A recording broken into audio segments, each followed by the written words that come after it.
Há feridas que o tempo não cura, apenas ensina a conviver.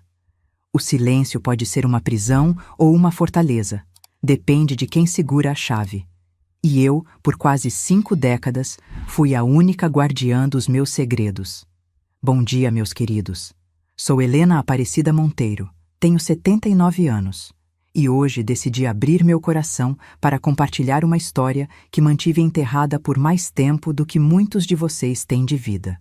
Uma história sobre amor, traição e, principalmente, sobre como encontrei forças para recomeçar quando tudo parecia perdido. Nasci em 1946, numa cidadezinha chamada Ibiúna, interior de São Paulo. Era um lugar simples, onde todos se conheciam e a fofoca corria mais rápido que a água nos riachos que cortavam as propriedades rurais.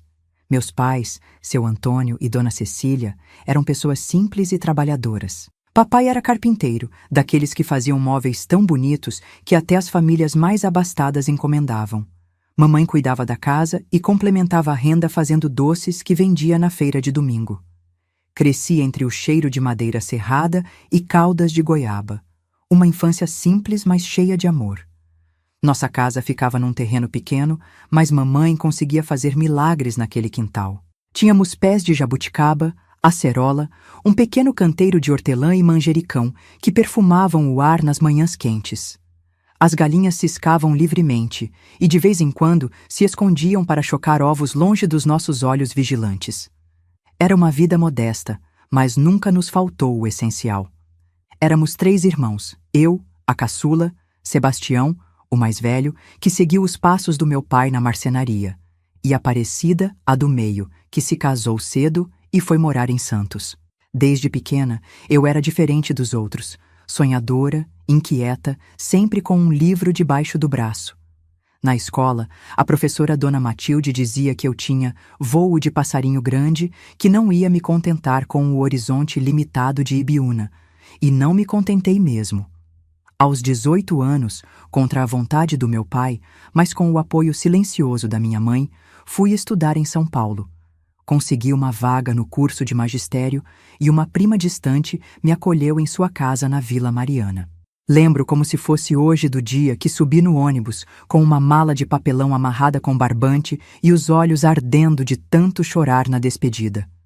Minha mãe me deu 1/3 de contas azuis que tinha sido da minha avó e sussurrou: "Vai com Deus, minha filha, mas lembra que a porta de casa está sempre aberta para você voltar." São Paulo me engoliu. A cidade grande era tudo o que eu tinha imaginado e mais um pouco.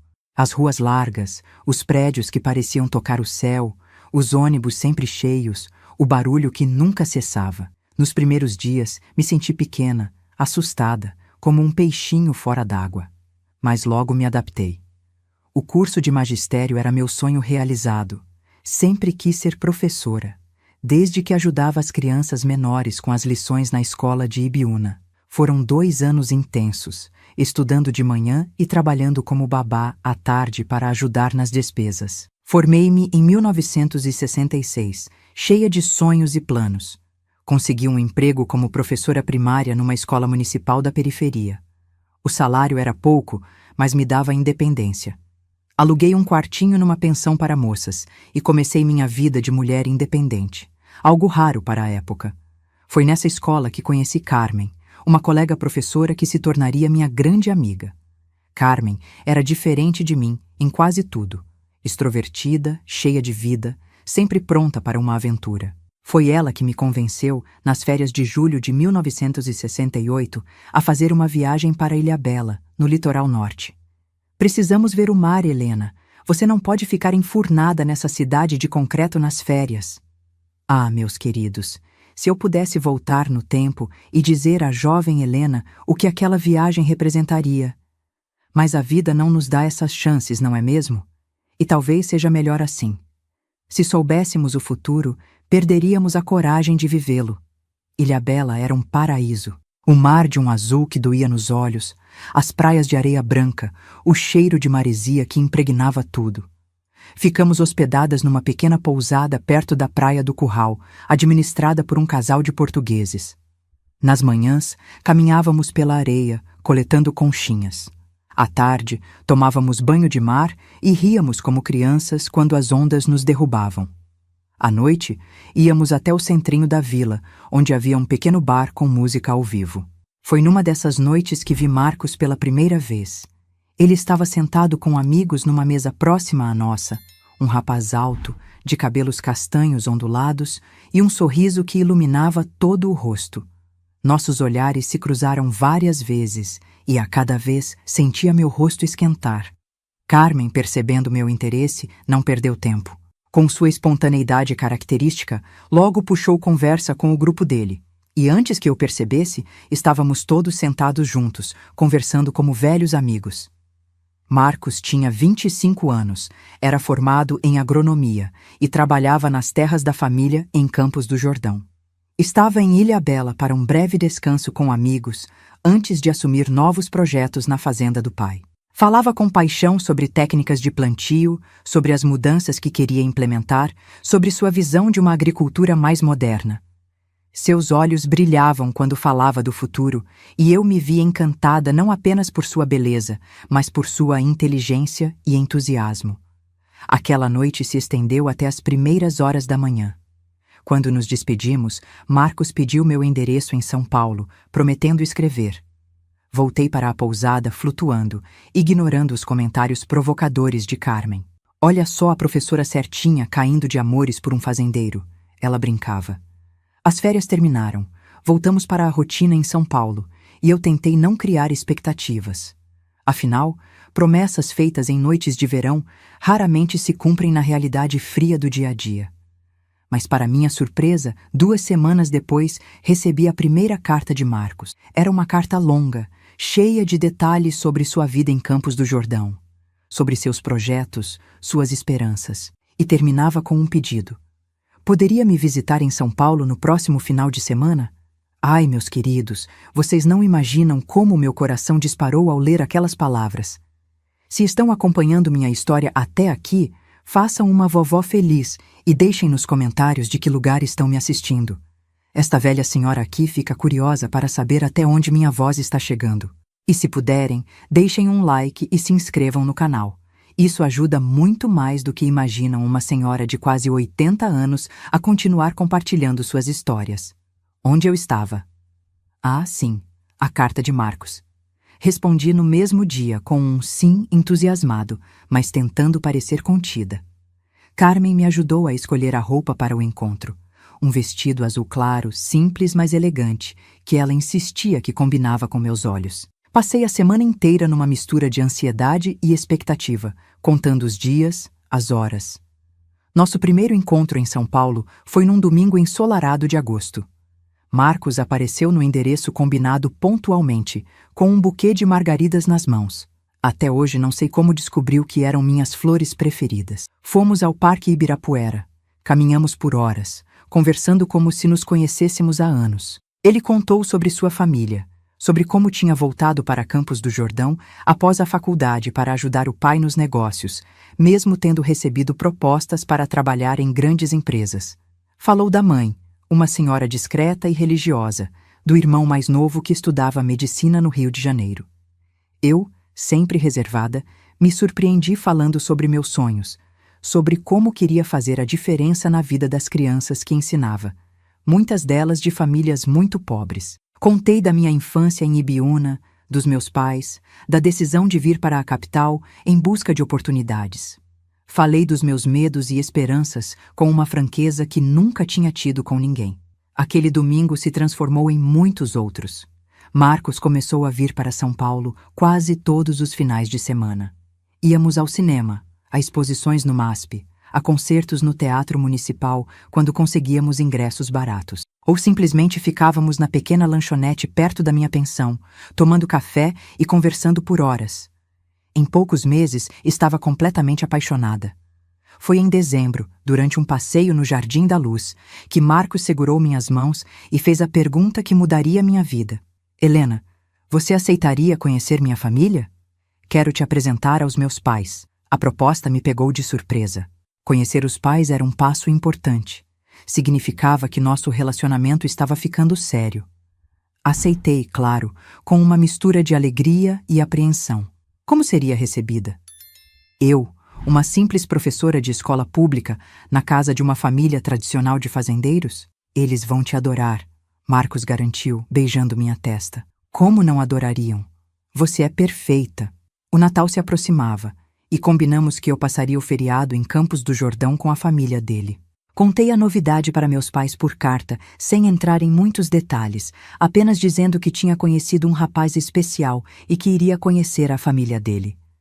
Mamãe respondeu com uma carta cheia de conselhos e recomendações, terminando com que Nossa Senhora te acompanhe, minha filha. Na semana anterior à viagem, Carmen me ajudou a escolher um presente para os pais de Marcos. Um conjunto de chá de porcelana fina, um item que custou quase metade do meu salário, mas que precisava ser perfeito. Também comprei um vestido novo, sapatos, até mesmo luvas brancas que Carmen insistiu serem essenciais para causar boa impressão. Lembre-se de ser você mesma, mas também de respeitar as tradições deles, ela aconselhou, enquanto me ajudava a arrumar a pequena mala. Famílias tradicionais têm seus códigos, suas regras não escritas. Nunca vou esquecer a sensação quando o ônibus começou a subir a serra em direção a Campos do Jordão. O ar ficando mais frio, a paisagem mudando, as árvores diferentes das que estava acostumada. Meu estômago parecia cheio de borboletas. Minhas mãos suavam apesar do frio. Marcos me esperava na rodoviária com aquele sorriso que fazia meu coração acelerar. Está nervosa? Ele perguntou, enquanto colocava minha mala no porta-malas do carro. Um pouco, admiti. E se eles não gostarem de mim? Impossível não gostar de você, ele respondeu com aquela confiança que sempre me impressionava. Meu pai está ansioso para te conhecer. Falei tanto de você que ele disse que está curioso para saber se você é real ou se te inventei. O caminho até a fazenda dos Albuquerque era longo, por estradas de terra que cortavam propriedades imensas. Campos verdejantes se estendiam até onde a vista alcançava, pontilhados por árvores antigas e ocasionais casas de colonos. A magnitude daquelas terras me impressionou. Era um mundo completamente diferente do meu. Quando finalmente chegamos, quase perdi o fôlego. A sede da fazenda era uma mansão em estilo colonial, com uma varanda ampla que circundava toda a construção. Janelas altas, um jardim impecavelmente cuidado na frente. Parecia saída de um filme, daqueles que assistíamos no cinema aos domingos. Bem-vinda à Fazenda Santa Helena, disse Marcos, e só então percebi a coincidência do nome. Meu bisavô a batizou em homenagem à minha bisavó. Parece que estava destinado, não é? Desci do carro com as pernas trêmulas, ajeitando nervosamente o vestido. Na varanda, um casal nos observava. O homem, alto e imponente, de cabelos grisalhos e postura ereta, só podia ser o pai de Marcos. Ao lado dele, uma senhora de aparência frágil, cabelos presos num coque elegante, vestido discreto, mas claramente caro. Engoli em seco e forcei um sorriso enquanto Marcos me conduzia até eles. Pai, mãe, esta é Helena, apresentou Marcos, colocando a mão em minha cintura num gesto protetor. Helena, estes são meus pais, Augusto e Elisa Albuquerque. É um prazer finalmente conhecê-la, Helena, disse o senhor Augusto, estendendo a mão. Sua voz era profunda, o aperto de mão firme demais, quase machucando. Seus olhos, do mesmo castanho dos de Marcos, me examinavam com intensidade desconcertante. Marcos fala muito de você. Diz que é a professora mais dedicada de São Paulo. O prazer é meu, senhor Albuquerque, respondi, tentando manter a voz firme. Agradeço pelo convite para passar o Natal com vocês. A senhora Elisa apenas acenou com a cabeça, um sorriso educado, mas distante nos lábios. Seja bem-vinda à nossa casa, querida. Deve estar cansada da viagem. Pedi a Rosa que preparasse o quarto de hóspedes para você. Fui conduzida para dentro da casa, que por dentro era ainda mais impressionante. Móveis antigos que pareciam relíquias de família, tapetes persas, quadros a óleo nas paredes, uma escadaria de madeira escura que levava ao andar superior. Tudo exalava tradição, riqueza, história familiar. O quarto preparado para mim era maior que o apartamento inteiro que eu dividia com Carmen em São Paulo. Uma cama com dossel, armário de mogno entalhado, uma penteadeira com espelho oval, cortinas de renda nas janelas que davam para os jardins dos fundos. Me senti deslocada, como se tivesse entrado num mundo que não me pertencia. Depois de me refrescar e trocar de roupa, desci para o jantar. A sala de jantar era igualmente impressionante, com uma mesa comprida que poderia acomodar 20 pessoas facilmente. Mas estávamos apenas nós 4. O senhor Augusto na cabeceira, a senhora Elisa à sua direita, Marcos à esquerda e eu ao lado de Marcos. O jantar foi servido por 2 empregadas silenciosas que se moviam como sombras pela sala. Pratos de porcelana fina, talheres de prata, taças de cristal. Fiquei em dúvida sobre qual garfo usar primeiro e discretamente observei Marcos para imitar seus movimentos. A conversa durante o jantar foi conduzida principalmente pelo senhor Augusto. Ele fez perguntas sobre meu trabalho, minha família, meus estudos. Respondi com educação, tentando soar mais sofisticada do que realmente era, consciente do julgamento silencioso em seus olhos. Então seus pais são de Ibiúna? Conheço a região. Terras férteis, mas mal aproveitadas, comentou ele em determinado momento. Seu pai é proprietário? Não, senhor, respondi sentindo o rosto esquentar. Meu pai é carpinteiro. Temos apenas a casa onde moramos. Um silêncio desconfortável seguiu minha resposta. Vi a senhora Elisa lançar um olhar rápido para o marido, algo que não consegui decifrar. Carpinteiro? Um trabalho honrado, disse finalmente o senhor Augusto, mas havia algo em seu tom que me fez sentir como se ele estivesse concedendo uma grande generosidade ao dizer isso. E você, sendo professora, certamente elevou o status da família. É admirável. Não soube como responder a isso. Senti a mão de Marcos apertar a minha por baixo da mesa. Um gesto de apoio silencioso. Helena é brilhante, pai, Marcos interveio. Seus alunos a adoram. Ela faz a diferença na vida daquelas crianças. Estou certo que sim, respondeu o senhor Augusto com um sorriso que não chegava aos olhos. A educação é fundamental, mesmo para os mais simples. O resto do jantar transcorreu com conversas superficiais sobre o clima, as festividades de Natal, os projetos da fazenda. Percebi que Marcos falava de forma diferente com os pais, mais formal, mais contido, sem a espontaneidade que demonstrava quando estávamos sozinhos. Também notei como ele raramente discordava do pai, mesmo quando o senhor Augusto expressava opiniões com as quais, eu sabia, Marcos não concordava. Após o jantar, os homens se retiraram para o escritório para um conhaque, enquanto eu fiquei na sala com a senhora Elisa. Foi a primeira vez que ficamos sozinhas, e por alguns minutos um silêncio desconfortável pairou entre nós. Helena, ela finalmente disse, sua voz suave mas firme. Vejo que meu filho está muito encantado com você. Eu também estou encantada com ele, senhora Albuquerque, respondi sinceramente. Sim, imagino que esteja. Ela me estudou por um momento antes de continuar. Marcos é um rapaz especial. O único filho que me resta, desde que perdemos Guilherme para a febre amarela quando era criança. Você entende a importância dele para nossa família, não é?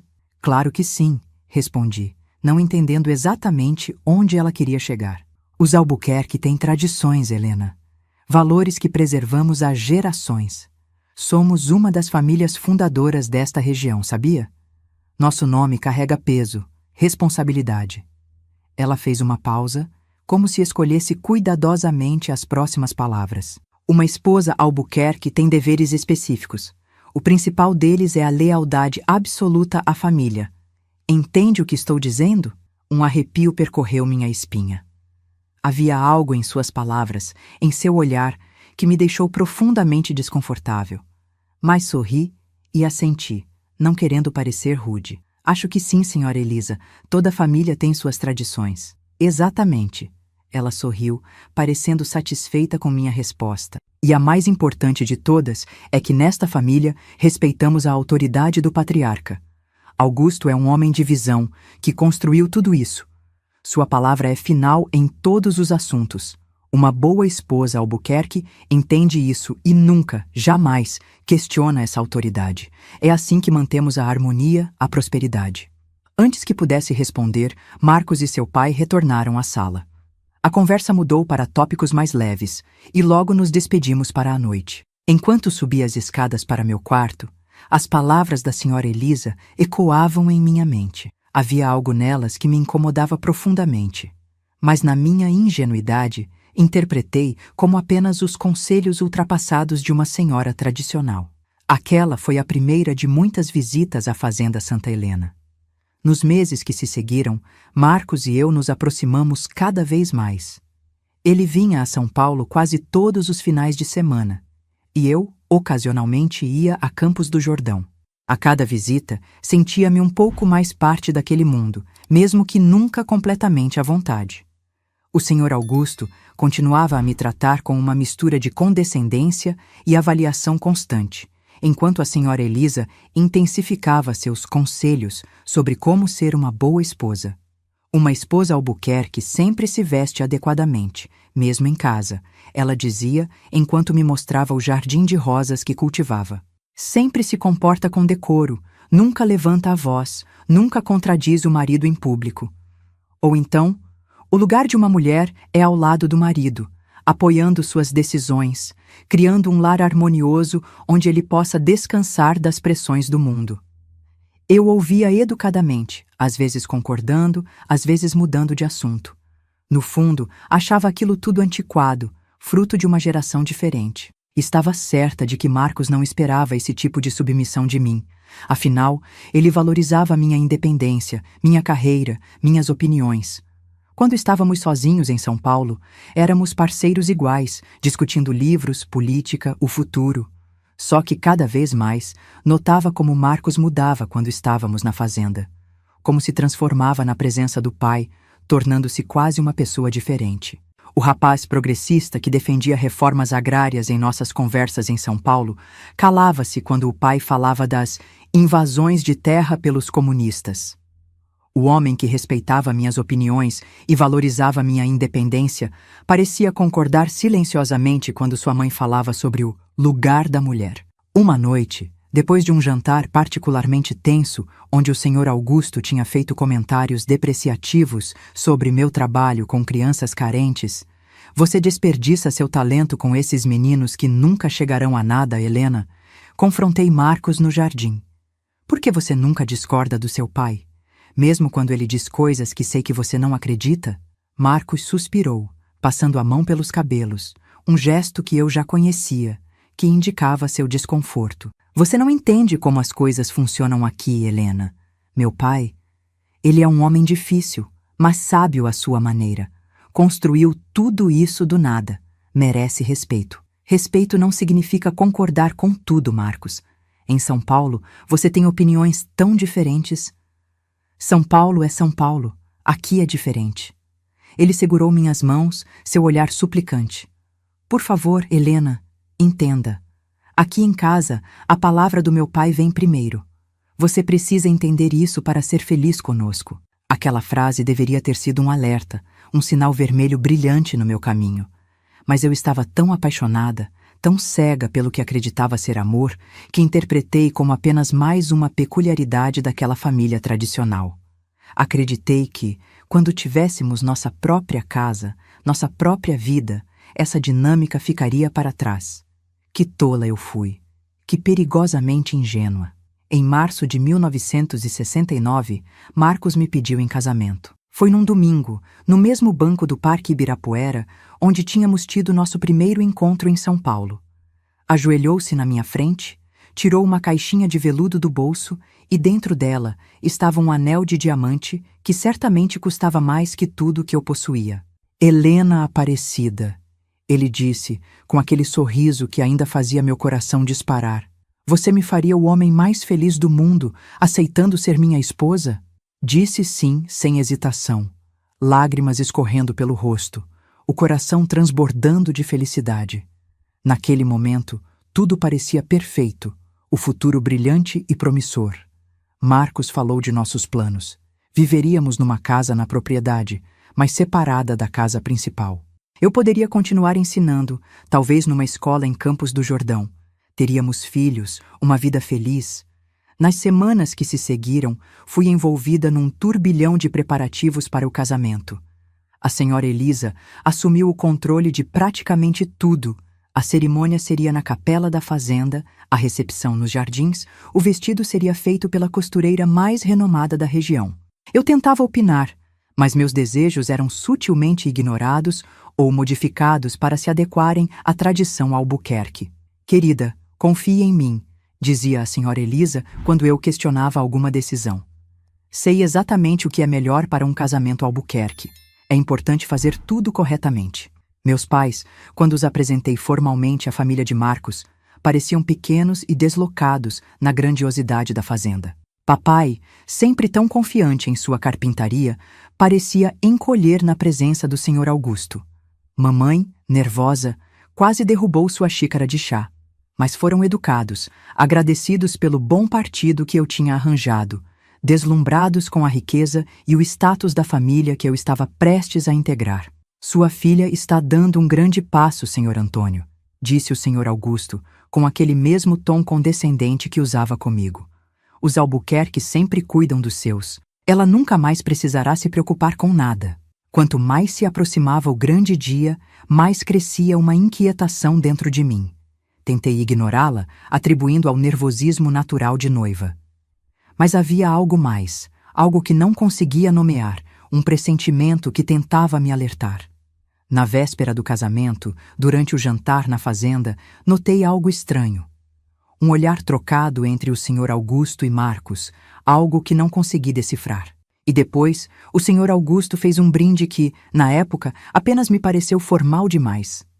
A Helena, que amanhã se tornará uma verdadeira Albuquerque, que honre nossas tradições e entenda seu lugar em nossa família. Quando levantei a taça, meus olhos encontraram os da senhora Elisa.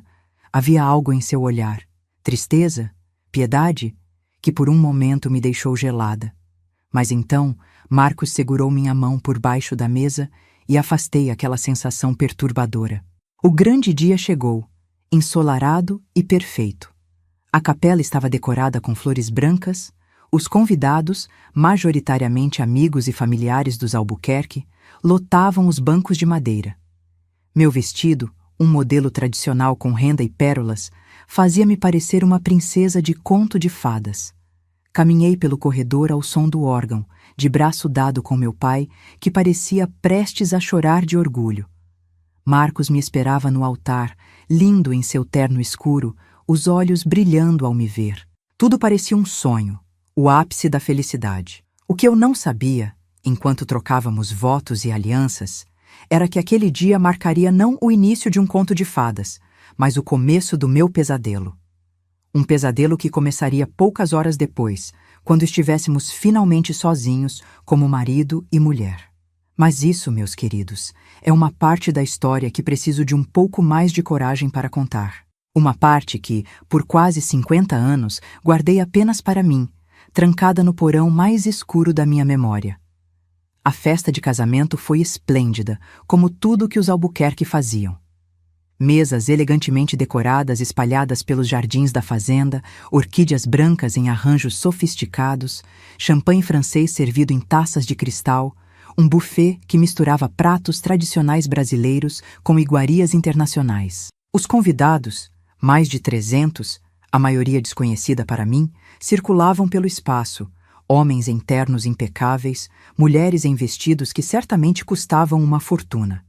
Em meio àquele luxo, minha família parecia ainda mais deslocada. Meu pai, desconfortável no único terno que possuía, já um pouco gasto nos cotovelos. Minha mãe, no vestido azul marinho que tinha feito especialmente para a ocasião, tocando timidamente nas taças como se temesse quebrá-las. Meu irmão Sebastião e sua esposa, sentados num canto, conversando apenas entre si. Os poucos amigos que convidei, Carmen e algumas colegas professoras, olhavam ao redor impressionadas, quase intimidadas por tanta opulência. Durante a festa, fui apresentada a dezenas de pessoas cujos nomes não conseguiria lembrar. Parentes distantes dos Albuquerque, amigos da família, sócios de negócios, políticos locais. Todos me cumprimentavam com a mesma frase: "Bem-vinda à família, Helena.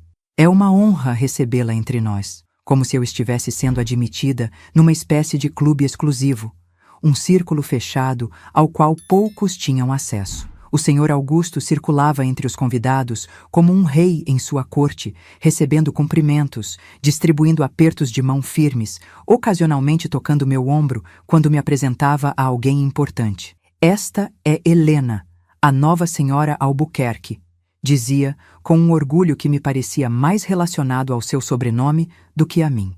A senhora Elisa, sempre elegante em seu vestido champanhe, mantinha-se próxima ao marido, sorrindo educadamente, intervindo apenas quando necessário. Observei como ela nunca o contradizia, como seu olhar buscava a aprovação antes de cada fala. Naquele momento, ainda não percebia que estava vendo um espelho do que esperavam que eu me tornasse. Marcos parecia radiante, recebia os parabéns com entusiasmo, conversava animadamente, apresentava-me com orgulho. De vez em quando vinha até mim, beijava minha mão ou minha bochecha, sussurrava que eu estava linda, que era o homem mais feliz do mundo. Em seus olhos eu via amor, admiração, desejo. A festa se estendeu até o entardecer. Quando o sol começou a se pôr, tingindo o céu com tons de laranja e rosa, Marcos me conduziu discretamente para dentro da casa. Está na hora de nos recolhermos, disse, com um sorriso que misturava expectativa e nervosismo. Amanhã partimos cedo para o Rio de Janeiro para nossa lua de mel. Subimos juntos as escadas que levavam ao andar superior da casa principal.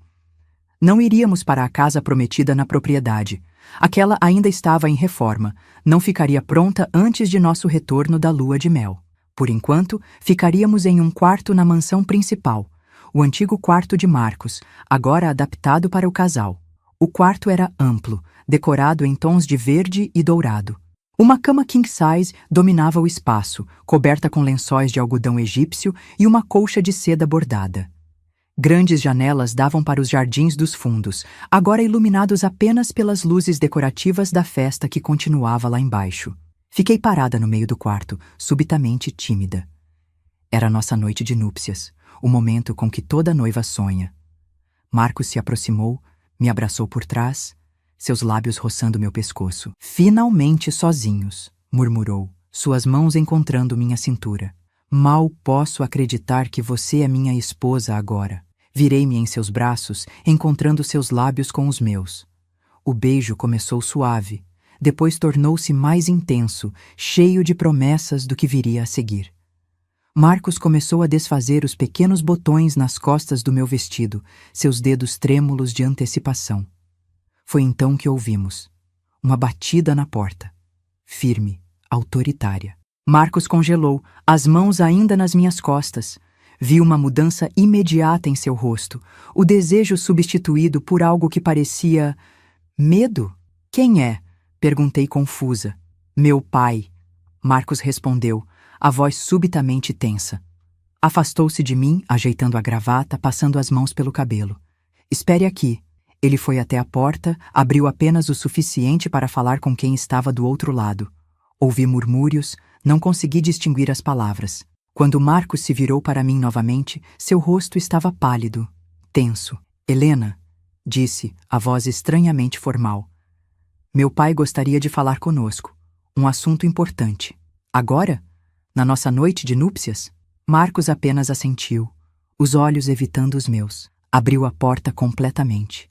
E o senhor Augusto entrou no quarto. Ele ainda usava o terno escuro da festa, mas tinha tirado a gravata. Seus olhos percorreram o ambiente, notando o vestido parcialmente aberto nas minhas costas, a cama ainda intocada.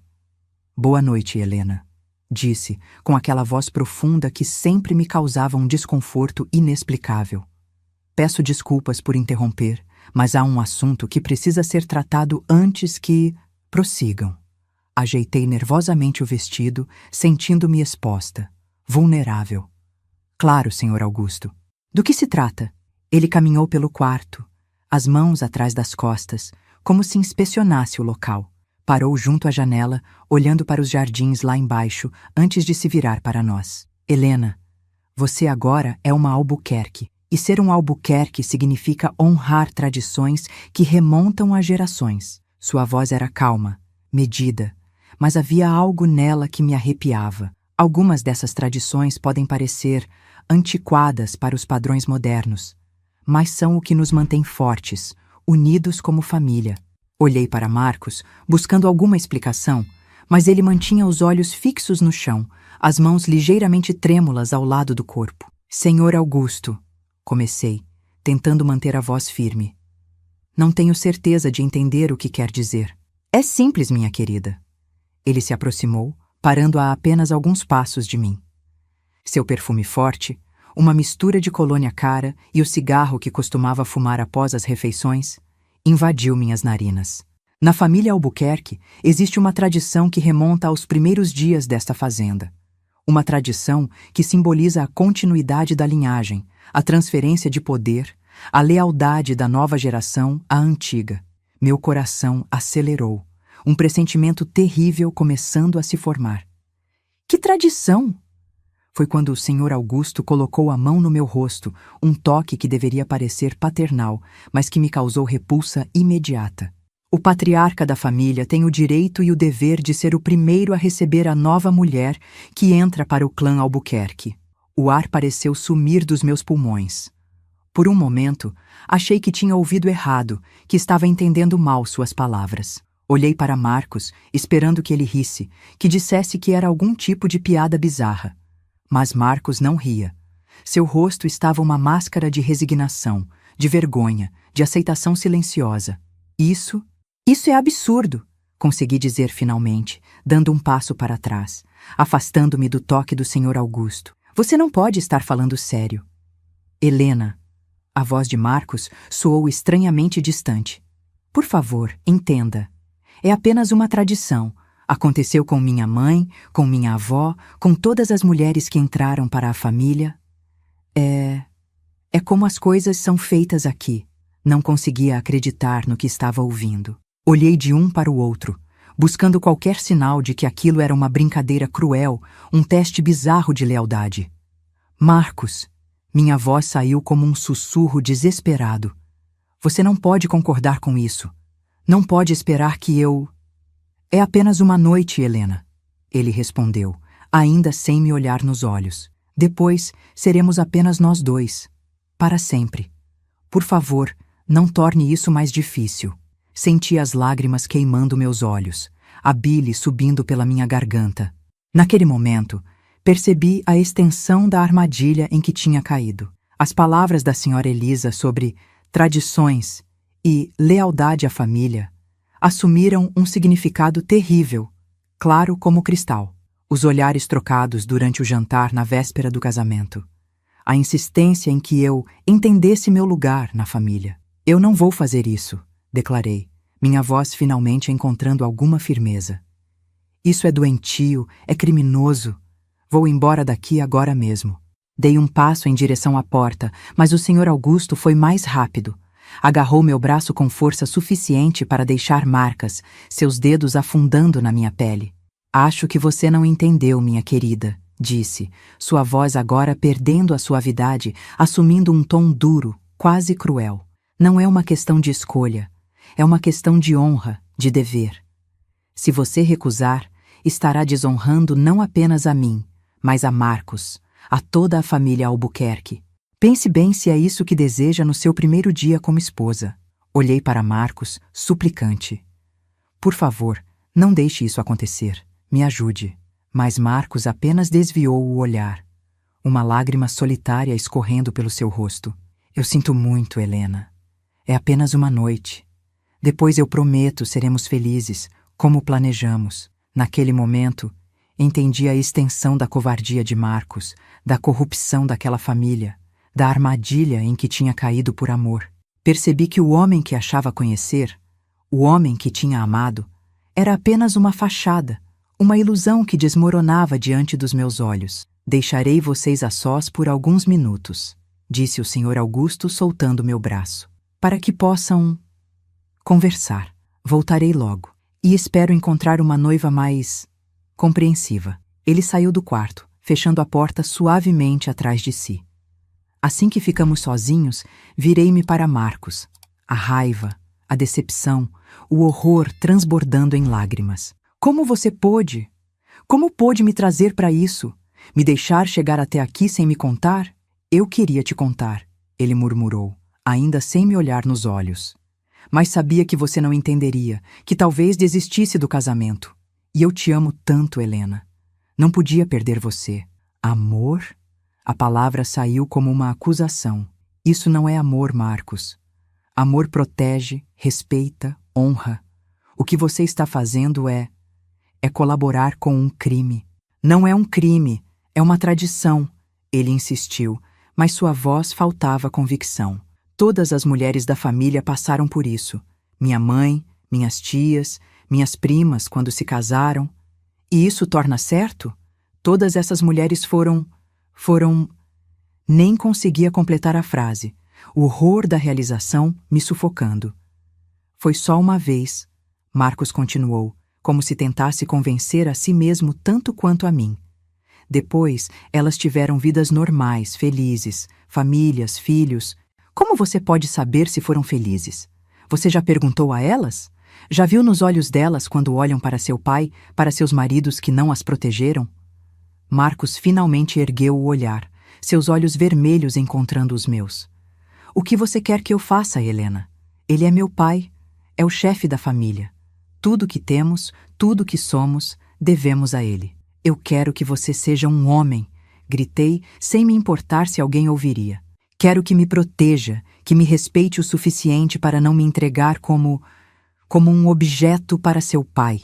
Houve um longo silêncio depois disso. Marcos parecia estar travando uma batalha interna, seu rosto contorcido em uma expressão de agonia. Por um momento, pensei ter visto um lampejo de coragem em seus olhos, uma faísca de indignação. Mas então seus ombros caíram, derrotados. Eu sinto muito, Helena, disse finalmente. Realmente sinto. Mas é assim que as coisas são na família Albuquerque. Sempre foram, sempre serão. Por favor, não torne isso mais difícil do que já é. Naquele momento, algo morreu dentro de mim. O amor que sentia, a admiração, o respeito, tudo se transformou em cinzas. Olhei para o homem à minha frente e vi não o Marcos que tinha amado, mas um estranho, um cúmplice, um covarde. Saia, disse, minha voz estranhamente calma agora. Saia deste quarto. Helena, por favor. Saia! Ele hesitou por um momento, depois caminhou lentamente até a porta. Antes de sair, virou-se uma última vez. Ele vai voltar, Helena, e se você recusar, não sei o que pode acontecer. Meu pai não está acostumado a ouvir não. Depois que Marcos saiu, fiquei sozinha no quarto, a mente trabalhando freneticamente. Precisava fugir dali, mas como? Estávamos isolados na fazenda, a quilômetros da cidade mais próxima. Não tinha dinheiro suficiente, não conhecia a região, não tinha para onde ir. E lá embaixo, a festa continuava, centenas de pessoas celebrando meu casamento, incluindo meus pais, que provavelmente já tinham se recolhido para o quarto de hóspedes no outro lado da propriedade. Olhei ao redor, desesperada por alguma saída, alguma arma, alguma forma de me proteger. Foi quando notei, sobre a penteadeira, uma tesoura pequena que tinha sido usada pela camareira para ajustar meu véu antes da cerimônia. Peguei-a, sentindo o peso frio do metal na minha mão. Não era muito, mas era algo. Ouvi passos no corredor. A maçaneta girou lentamente. A porta se abriu. O senhor Augusto entrou, agora sem o paletó, apenas com a camisa branca parcialmente aberta. Havia um sorriso nos seus lábios que me gelou até a medula. Então, Helena, disse, fechando a porta atrás de si, você teve tempo para refletir? Para entender a importância deste momento para a família?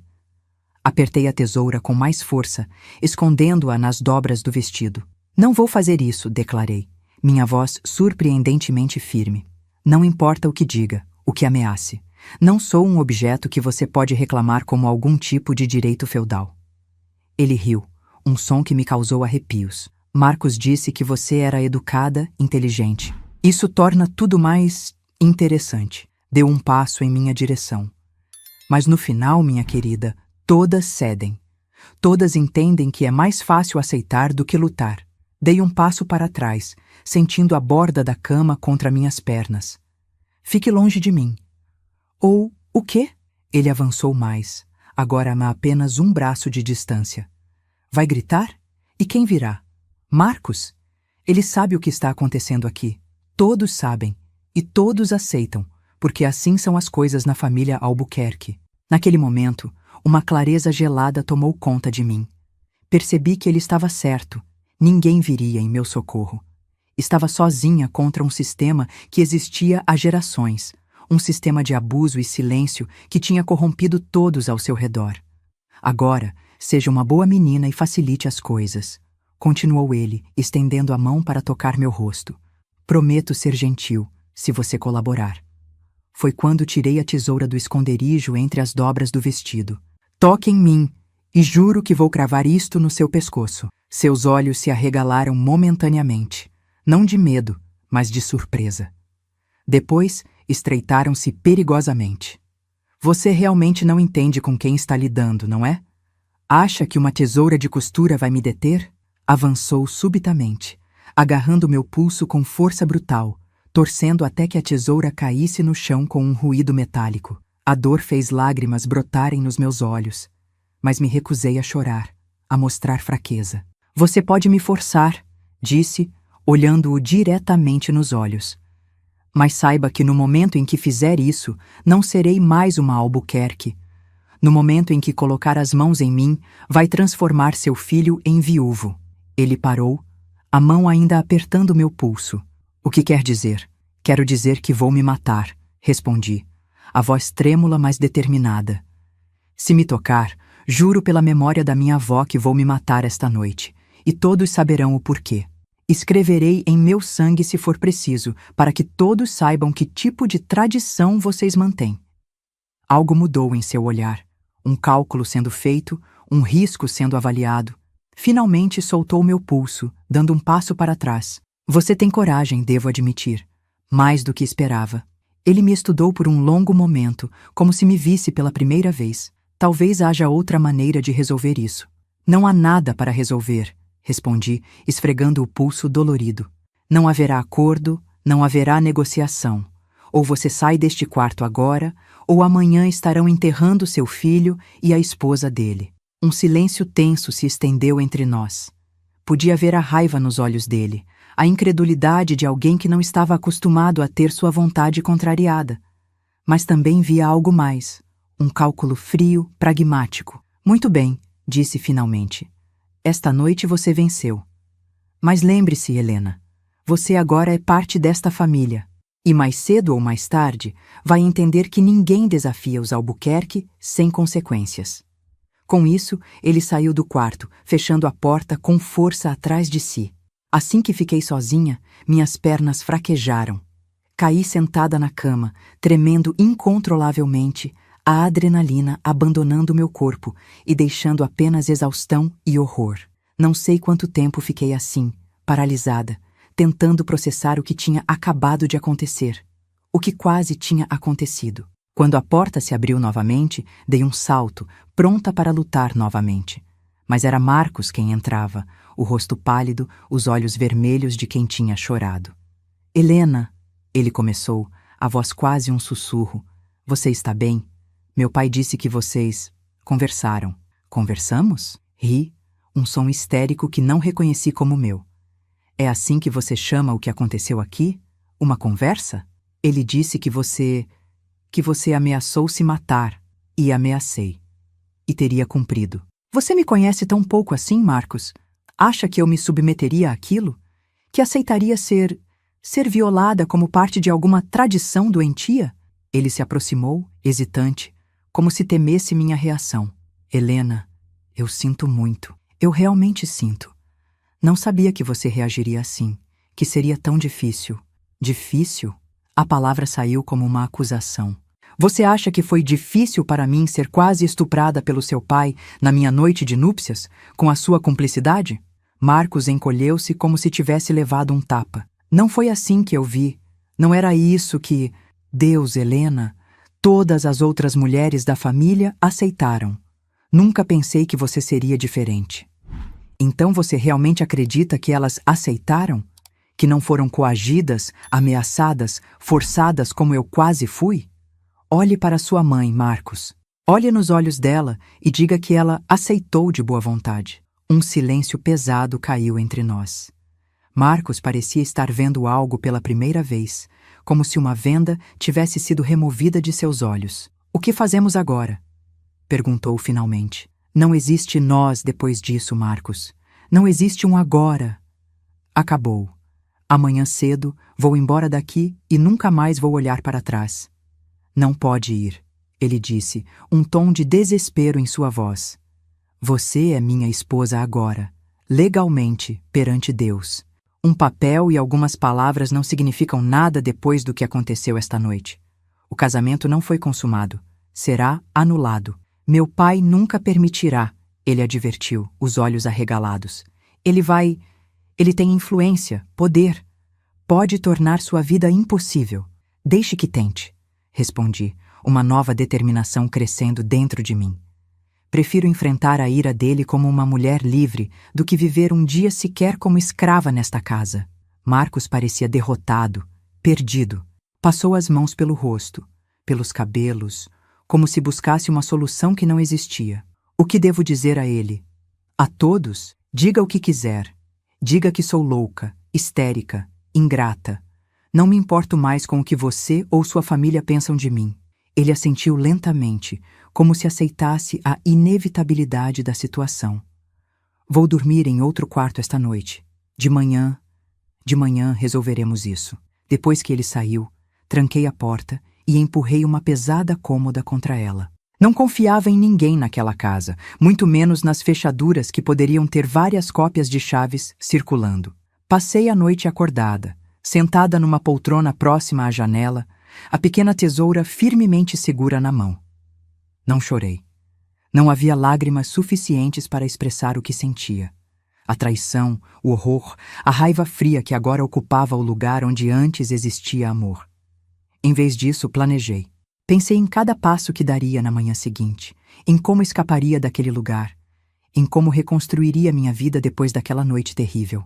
Quando os primeiros raios de sol começaram a iluminar o quarto, levantei-me da poltrona. Estava dolorida, exausta, mas determinada. Troquei o vestido de noiva, agora um símbolo de mentiras e traição, pelo vestido mais simples que encontrei na mala que tinha trazido. Recolhi meus poucos pertences pessoais, deixando para trás tudo o que tinha recebido dos Albuquerque. O anel de noivado, as joias, os presentes. Não queria nada que me lembrasse deles, nada que me conectasse àquela família. Respirei fundo, reunindo toda a coragem que possuía. Sabia que o que viria a seguir não seria fácil. Teria que enfrentar não apenas o Sr. Augusto e Marcos, mas também a vergonha, as perguntas, os olhares. Teria que explicar a meus pais, a meus amigos, por que estava abandonando meu casamento no dia seguinte à cerimônia. Mas nada disso importava mais. A única coisa que importava era minha liberdade, minha dignidade, meu direito de determinar meu próprio destino. E por isso estava disposta a lutar com todas as minhas forças. Afastei a cômoda da porta, destrancei-a e saí para o corredor. A casa ainda estava silenciosa. A maioria dos convidados provavelmente ainda dormindo após a longa festa. Desci as escadas silenciosamente, determinada a encontrar alguém que pudesse me levar de volta à cidade, de volta à minha vida, longe daquele pesadelo que tinha vivido. Não sabia então que minha luta estava apenas começando, que o pior ainda estava por vir, que escapar da fazenda Santa Helena seria apenas o primeiro passo numa jornada longa e dolorosa de volta a mim mesma. Desci as escadas da mansão dos Albuquerque naquela manhã, com o coração pesado, mas a determinação ardendo no peito. O vestido simples que eu usava parecia uma armadura comparado ao delicado vestido de noiva da noite anterior. Agora eu não era mais uma noiva sonhadora, mas uma mulher pronta para lutar por sua dignidade. A casa ainda dormia quando cheguei ao hall de entrada. Apenas uma empregada, uma senhora de meia-idade chamada Conceição, que eu mal conhecia, esfregava o chão de mármore. Ela ergueu os olhos, surpresa ao me ver descendo tão cedo, vestida daquele jeito, com uma pequena mala na mão. "Senhora?" perguntou confusa. "Está precisando de alguma coisa?" "Preciso sair daqui", respondi diretamente. Há algum carro, algum motorista que possa me levar até a rodoviária de Campos do Jordão? Ela me olhou de cima a baixo, compreensão lentamente surgindo em seus olhos cansados. Não sei o que ela viu em mim naquele momento. Talvez o desespero mal disfarçado, talvez os olhos vermelhos de uma noite sem dormir, talvez algo mais profundo, um reconhecimento silencioso entre mulheres. Meu filho está lá fora, senhora. Veio me buscar para irmos à missa. Ele pode levar a senhora até a cidade. Não conte a ninguém, pedi, agarrando seu braço num impulso. Por favor, é muito importante. Ela assentiu uma única vez, o rosto impassível. Espere no jardim dos fundos. Vou chamá-lo. Saí para o jardim, o ar frio da manhã me envolvendo como um abraço gelado. O céu começava a clarear, pintando as montanhas distantes com tons de rosa e dourado. Em outra circunstância, teria achado aquela paisagem deslumbrante, digna de um cartão postal. Naquele momento, porém, só conseguia ver uma prisão da qual precisava escapar. Minutos depois, Conceição apareceu com um rapaz jovem, talvez uns 20 anos, de aparência simples e olhar curioso. Este é meu filho, Joaquim. Ele vai levar a senhora para onde quiser. Obrigada, sussurrei, a gratidão me engasgando. Nunca vou esquecer isso. Saímos pelos fundos da propriedade, evitando a entrada principal, onde alguns carros de convidados ainda estavam estacionados. O carro de Joaquim era um Fusca antigo, azul desbotado, que tinha visto dias melhores. Mas para mim, naquele momento, parecia o veículo mais luxuoso do mundo, meu bilhete de saída daquele pesadelo. Durante o trajeto até a cidade, Joaquim não fez perguntas. Ocasionalmente, pelo retrovisor, via seu olhar curioso, mas ele respeitou meu silêncio, minha dor. Apenas o rádio ligado baixinho preenchia o espaço entre nós, tocando uma música sertaneja que falava de amor e traição. Uma trilha sonora apropriada para o fim do meu breve casamento. Na rodoviária de Campos do Jordão, dei a Joaquim todo o dinheiro que tinha na bolsa. Não era muito, mas ele tentou recusar. Não é necessário, senhora. Por favor, aceite, insisti. Não apenas pela carona, mas pelo silêncio, pelo respeito. Ele assentiu então, guardando o dinheiro no bolso da camisa gasta. Para onde a senhora vai agora? São Paulo. Vou recomeçar. Com um último agradecimento, entrei na rodoviária. Comprei uma passagem para o próximo ônibus. Sairia em 1 hora. Sentei-me num banco de plástico desconfortável, a pequena mala entre os pés, e esperei. Cada minuto parecia uma eternidade, imaginando a qualquer momento ver Marcos ou o Sr. Augusto atravessando as portas, vindo me buscar à força. Mas ninguém veio. O ônibus chegou, embarquei, e quando finalmente começou a se afastar, senti algo estranho, como se um peso enorme fosse retirado dos meus ombros, permitindo que respirasse livremente pela primeira vez em muitas horas. Cheguei a São Paulo no final da tarde. A cidade nunca me pareceu tão acolhedora, tão familiar, tão segura quanto naquele momento.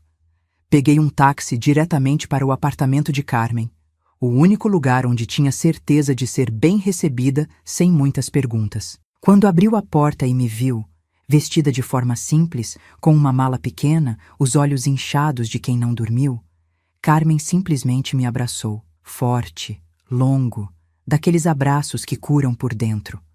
Não perguntou nada, apenas me conduziu para dentro, preparou um chá e esperou que eu estivesse pronta para falar.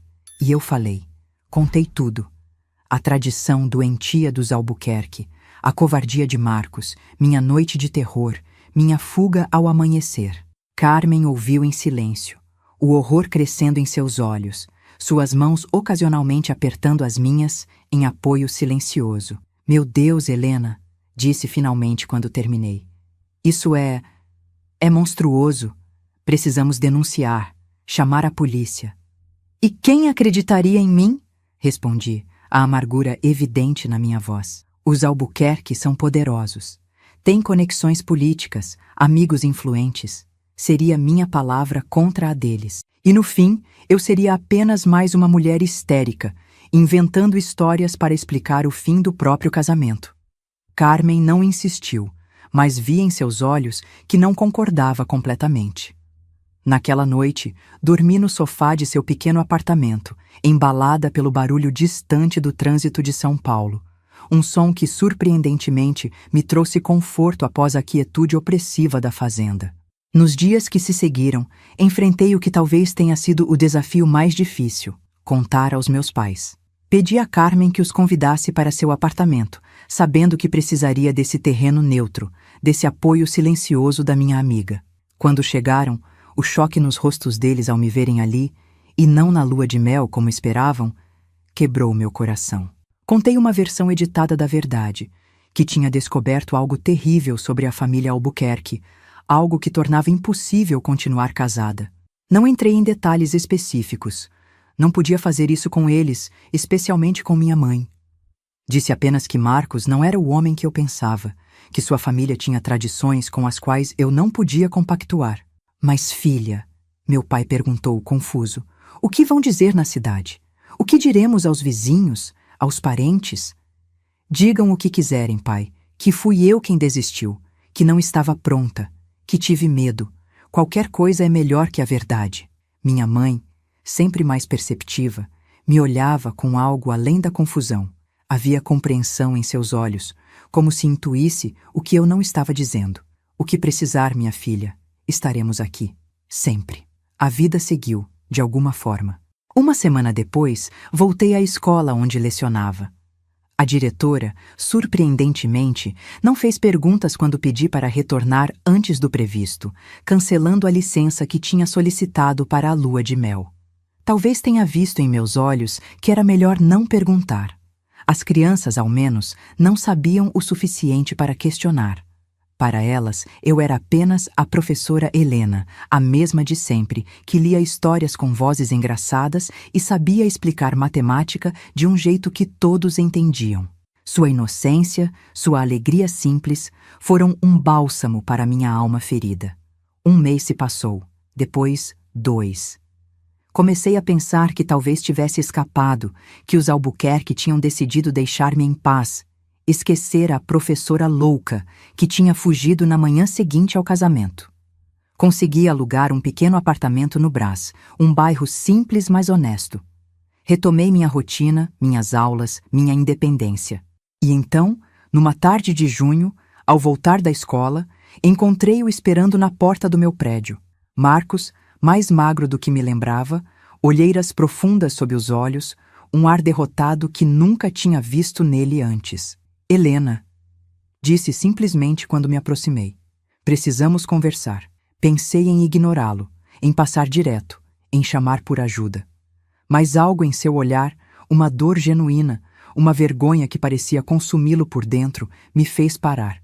Não temos nada para conversar, Marcos. Por favor, 5 minutos. É tudo que peço. Acabei concordando. Fomos a uma padaria próxima, um lugar público onde me sentiria segura. Sentamos numa mesa nos fundos, xícaras de café intocadas à nossa frente. Vim pedir perdão, começou ele a voz baixa, quase um sussurro.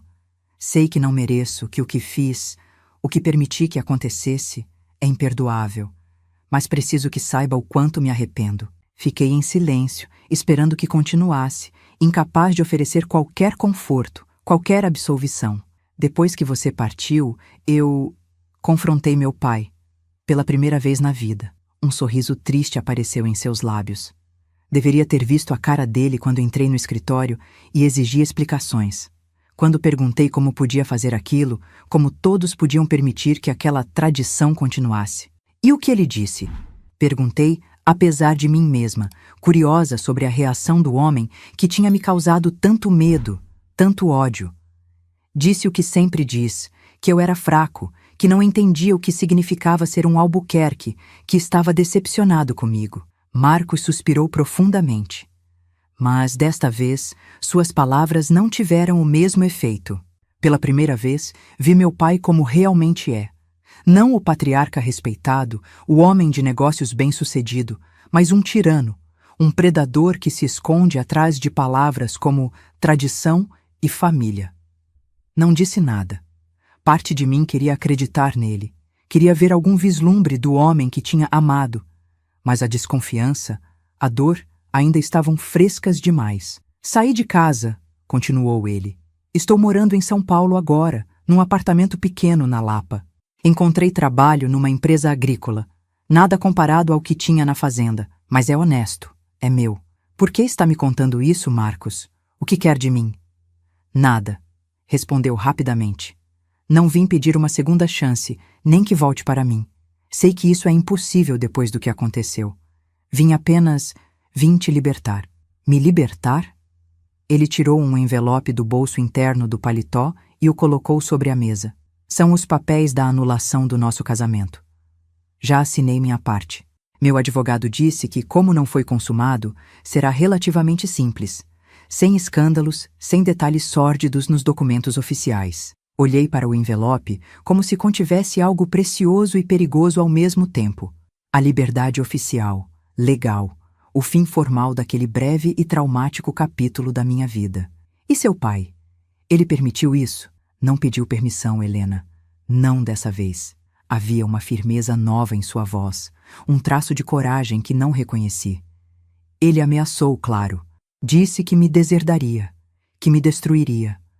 Mas descobri que suas ameaças não têm mais poder sobre mim. Não agora que vi a verdade. Peguei o envelope, sentindo seu peso, físico e simbólico, nas minhas mãos. Obrigada, disse finalmente. Não pelo que fez agora, mas por ao menos fazer isso direito. Marcos assentiu, um aceno triste de compreensão. Há mais uma coisa que preciso dizer. Depois que você partiu, comecei a conversar com outras mulheres da família, minhas primas, minhas tias. Perguntei sobre a tradição. Senti um nó no estômago, não querendo ouvir mais, mas sabendo que precisava. Algumas se recusaram a falar, outras choraram. Uma, minha prima Beatriz, me contou tudo. Como foi forçada, como ninguém a ajudou, como vive com isso até hoje. Ele fez uma pausa, engolindo com dificuldade. Você estava certa, Helena. Nunca foi uma tradição aceita voluntariamente. Foi abuso, passado de geração em geração, disfarçado como algo normal, algo necessário. Lágrimas silenciosas começaram a escorrer pelo meu rosto. Não por mim, não mais, mas por todas aquelas mulheres. Mulheres que não tiveram minha coragem, ou minha sorte, ou minha opção de fugir. Mulheres presas numa teia de poder e silêncio, forçadas a conviver diariamente com seus abusadores, a sorrir nos almoços de domingo, a fingir que nada tinha acontecido. O que vai fazer agora? Perguntei, enxugando as lágrimas. Vou reconstruir minha vida, como você está fazendo. Longe deles, longe daquele lugar. Ele hesitou, depois continuou. E vou tentar ajudar outras mulheres da família que queiram escapar. Beatriz já está em contato comigo, planejando deixar o marido, sair da órbita do meu pai. Ficamos em silêncio por alguns momentos. O barulho da padaria ao nosso redor. Pedidos sendo gritados, xícaras tilintando, conversas animadas, um contraste surreal com a gravidade da nossa conversa. Adeus, Helena, disse finalmente Marcos, levantando-se. Espero que encontre a felicidade que merece. Assistiu enquanto ele saiu da padaria, uma figura solitária que logo se perdeu na multidão da rua movimentada. Fiquei ali sentada por muito tempo, olhando para o envelope à minha frente, sentindo uma estranha mistura de alívio e tristeza. Não por Marcos, não mais, mas pela jovem sonhadora que eu tinha sido, pela inocência perdida, pelos sonhos que tinha alimentado e que agora precisavam ser substituídos por outros, mais cautelosos, mais realistas. A anulação do casamento foi concedida 3 meses depois, sem complicações, sem detalhes sórdidos nos documentos oficiais, exatamente como Marcos tinha prometido. Voltei a usar meu nome de solteira, Helena Aparecida da Silva, e continuei minha vida, um dia de cada vez. O ano de 1970 chegou, trazendo novos ares, novos desafios. A escola onde eu lecionava fechou. Cortes de orçamento, disseram. Encontrei emprego em outra, menor, mais distante, com salário inferior. Mudei-me para um apartamento ainda mais modesto. Cortei despesas, aprendi a viver com menos. Mas havia uma liberdade nessa simplicidade. Uma dignidade em ganhar meu próprio sustento, em não dever nada a ninguém. especialmente a homens que exigiam submissão em troca de conforto material. Aos 27 anos, era uma mulher diferente da jovem que tinha chegado a São Paulo cheia de sonhos românticos. Mais dura, talvez, mais cautelosa, certamente, mas também mais forte, mais consciente do meu próprio valor. E foi essa nova Helena que, numa tarde chuvosa de maio, conheceu o homem que mudaria sua vida novamente. Mas desta vez, para melhor. Muito melhor. Foi numa tarde chuvosa de maio de 1970 que minha vida tomou um novo rumo. Eu estava voltando da escola onde lecionava, protegendo-me como podia debaixo de um guarda-chuva que insistia em virar com o vento. A chuva caía forte, transformando as ruas do Brás em pequenos riachos. Ao tentar desviar de uma poça particularmente grande, acabei esbarrando em alguém que vinha na direção oposta. Me desculpe, falei automaticamente, erguendo o olhar. Foi quando o vi pela primeira vez, um homem alto, de ombros largos, cabelos escuros, já com alguns fios grisalhos nas têmporas. Segurava uma pasta de couro surrada contra o peito, tentando protegê-la da chuva, pois seu guarda-chuva tinha virado completamente. A culpa foi minha, ele respondeu, com uma voz grave mas gentil. Estava distraído. Ficamos ali, dois estranhos encharcados na chuva, olhando um para o outro. Havia algo em seus olhos, um azul profundo, sincero, que me transmitiu uma sensação de segurança que há muito não sentia. Seu guarda-chuva, comentei, notando a estrutura retorcida pelo vento. Ele olhou para o objeto arruinado e riu, uma risada genuína, despreocupada. Já estava nos últimos dias mesmo. Comprei na feira por 5 cruzeiros, acho que me enganaram. Não pude evitar sorrir. Conheço uma loja aqui perto, onde vendem guarda-chuvas bons. Se quiser, adoraria, ele respondeu prontamente, então pareceu constrangido com seu próprio entusiasmo. Quer dizer, se não for um incômodo. Assim, dividindo meu guarda-chuva já precário, levei aquele estranho até a pequena loja de utilidades na esquina da minha rua. No caminho, descobri que se chamava Antônio Carlos Monteiro. Era engenheiro civil, trabalhava numa construtora próxima e estava visitando um cliente na região quando a chuva o pegou. E você? Perguntou, depois de comprar um guarda-chuva novo, bem mais resistente. Helena Aparecida da Silva. Sou professora primária na escola municipal aqui do bairro. Silva? Ele repetiu pensativo. Tem cara de Helena Monteiro. Aquela frase, dita assim, de forma despretensiosa, me fez corar como uma adolescente. Depois de tudo que tinha passado, ali estava eu, uma mulher de 27 anos, sentindo o rosto esquentar por causa de um comentário casual. Eu já fui casada, falei subitamente, sem saber por que senti necessidade de mencionar isso. Eu também, ele respondeu com naturalidade. Minha esposa faleceu há 3 anos. Câncer. Sinto muito. E seu marido? Não deu certo, respondi simplesmente. Nos separamos. Anulamos o casamento. Ele assentiu, sem fazer mais perguntas, algo que apreciei profundamente. A chuva tinha diminuído um pouco, e nos despedimos na esquina, cada um seguindo seu caminho sob um guarda-chuva novo. Achei que nunca mais o veria. Mas o destino tinha outros planos. No dia seguinte, ao sair da escola, lá estava ele, parado do outro lado da rua, com o mesmo guarda-chuva novo, mesmo não havendo qualquer sinal de chuva no céu. Trouxe por precaução, explicou quando me aproximei, um sorriso tímido nos lábios. O homem do rádio disse que podia chover de novo. Sorri, percebendo a desculpa transparente. E veio testar se funciona melhor que o anterior? Na verdade, vim perguntar se você aceitaria tomar um café comigo. Minha primeira reação foi cautela.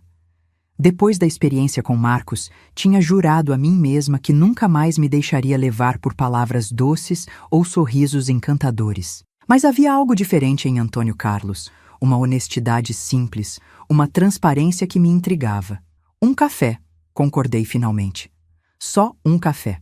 Um café se transformou em 2, depois em um jantar na semana seguinte, depois em passeios de domingo no Ibirapuera. Antônio Carlos era tão diferente de Marcos quanto possível. Menos sofisticado talvez, mas infinitamente mais autêntico. Vinha de uma família simples do interior de Minas Gerais, tinha construído sua carreira com trabalho duro, sem conexões ou privilégios. Falava o que pensava, sem jogos ou manipulações. Nos primeiros meses, mantive todas as minhas defesas erguidas. Não contei a ele sobre o que realmente tinha acontecido com meu casamento. Apenas disse que tinha sido um erro, uma incompatibilidade fundamental. Quando ele tentava se aproximar fisicamente, segurar minha mão por muito tempo, um abraço mais demorado, eu sutilmente me afastava. Ele nunca forçou, nunca pressionou. Você tem todo o tempo do mundo, Helena, ele me disse uma vez, depois que recuei quando ele tentou me beijar pela primeira vez. Não sei o que aconteceu no seu passado, mas sei que deixou marcas. Quando estiver pronta, estarei aqui. Foi essa paciência, essa compreensão silenciosa que finalmente derreteu o gelo ao redor do meu coração. 6 meses depois do nosso primeiro encontro, numa noite estrelada na varanda do seu pequeno apartamento no Belenzinho, finalmente deixei que me beijasse. E pela primeira vez, desde aquela noite terrível na fazenda dos Albuquerque, senti que meu corpo era realmente meu novamente. Para dar, para compartilhar, por minha própria escolha.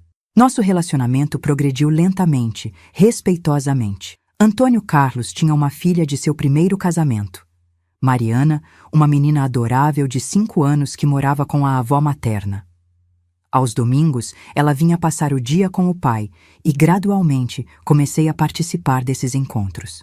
Descobri em mim uma ternura, uma capacidade de amar que achei que tinha sido destruída para sempre. Foi Mariana, com sua inocência infantil, quem inadvertidamente me ajudou a dar o próximo passo na minha cura.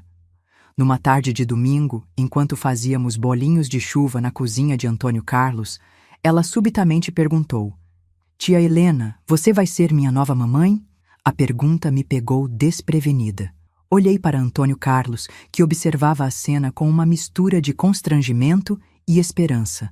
"Isso é algo que precisamos conversar, princesa." Ele respondeu por mim. "A tia Helena e eu somos amigos. Mas você olha para ela do mesmo jeito que olhava para a mamãe nas fotos", insistiu a pequena, com aquela perspicácia que só as crianças têm. "E ela fica com a cara vermelha quando você chega perto, igual a Júlia da minha sala quando o Pedro senta do lado dela." Não pude deixar de rir, o rosto realmente esquentando como ela tinha descrito. Naquela noite, depois que Mariana foi levada de volta para a casa da avó, Antônio Carlos e eu tivemos nossa primeira conversa realmente séria sobre o futuro. "Eu te amo, Helena", ele disse simplesmente, sem floreios ou grandes declarações. "Amo você exatamente como é, com todas as suas cicatrizes, com todos os seus medos, e quero passar o resto da minha vida com você, se me aceitar." Respirei fundo, sabendo que era a hora da verdade. Antes de responder, preciso te contar algo. Algo sobre meu casamento, sobre por que terminou. Naquela noite, pela segunda vez na minha vida, contei a história completa do que tinha acontecido na fazenda Santa Helena. A tradição dos Albuquerque, a traição de Marcos, minha fuga desesperada. Falei sem interrupções, as palavras fluindo como um rio represado que finalmente encontra uma saída. Quando terminei, o rosto de Antônio Carlos estava pálido, seus punhos cerrados de raiva. Por um momento aterrorizante, pensei que ele se levantaria e sairia, incapaz de lidar com o peso do que tinha compartilhado. Em vez disso, ajoelhou-se à minha frente, tomou minhas mãos nas suas e disse as palavras que começaram a curar minha alma. "Aquele homem, aquela família, não merecem nem 1 minuto do seu medo, da sua dor. Você sobreviveu, Helena. Você escapou. E agora, se me permitir, quero passar cada dia do resto da minha vida te mostrando o que é amor de verdade. Respeito, parceria, gentileza." Naquele momento, as últimas muralhas ao redor do meu coração desmoronaram. Chorei. Não de tristeza ou trauma, mas de alívio, de gratidão, de um amor nascente que finalmente tinha permissão para florescer.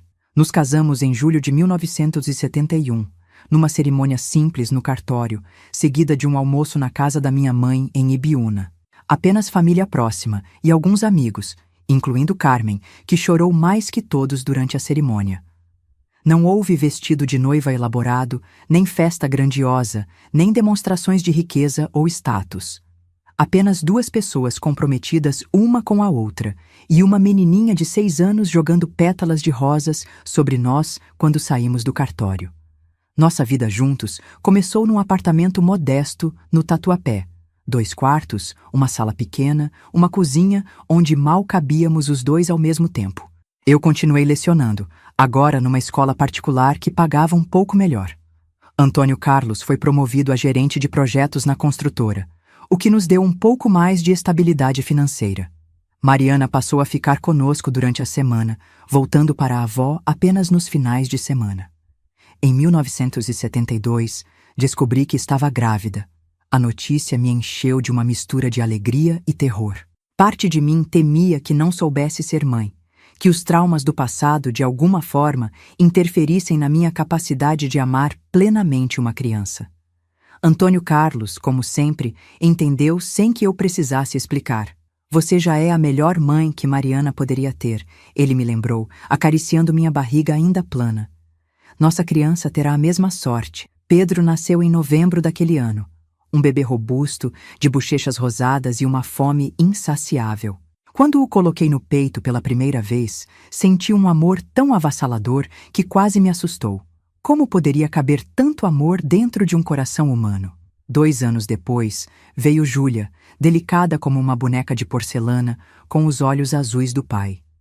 E em 1977, completando nossa família, nasceu Rafael, o caçula travesso que testou os limites da minha paciência como nenhum outro. Os anos 1970 e 1980 passaram num turbilhão de fraldas, reuniões escolares, aniversários, formaturas. Antônio Carlos eventualmente abriu sua própria empresa de engenharia, pequena, mas respeitada. Eu deixei de lecionar em tempo integral quando Rafael nasceu, mas continuei dando aulas particulares em casa, ajudando crianças com dificuldades de aprendizado. Tivemos nossos desafios, claro. Que família não tem? Houve dificuldades financeiras quando a empresa de Antônio Carlos quase faliu durante a crise econômica dos anos 1980. Houve discussões acaloradas sobre como criar os filhos, sobre prioridades, sobre o futuro. Mas nunca, em nenhum momento, deixei de me sentir respeitada, valorizada, amada por quem eu realmente era. Em 1990, conseguimos realizar um sonho antigo. Compramos uma casa própria, com um quintal, onde poderíamos plantar árvores frutíferas, com quartos suficientes para toda a família, incluindo Mariana, que já estava na faculdade, mas ainda tinha seu espaço garantido conosco. Foi nessa casa que celebramos as formaturas dos nossos filhos, os noivados, os casamentos. Foi ali que recebemos nossos primeiros netos, a princípio apenas nos finais de semana, depois com mais frequência à medida que nos aposentamos e tínhamos mais tempo disponível. Antônio Carlos costumava dizer que os netos são a recompensa por não termos estrangulado nossos filhos durante a adolescência. Uma piada que sempre me fazia rir, especialmente durante as fases rebeldes do Pedro e do Rafael. A vida não foi perfeita. Tivemos nossas perdas, nossas dores. Meus pais partiram um após o outro no início dos anos 2000.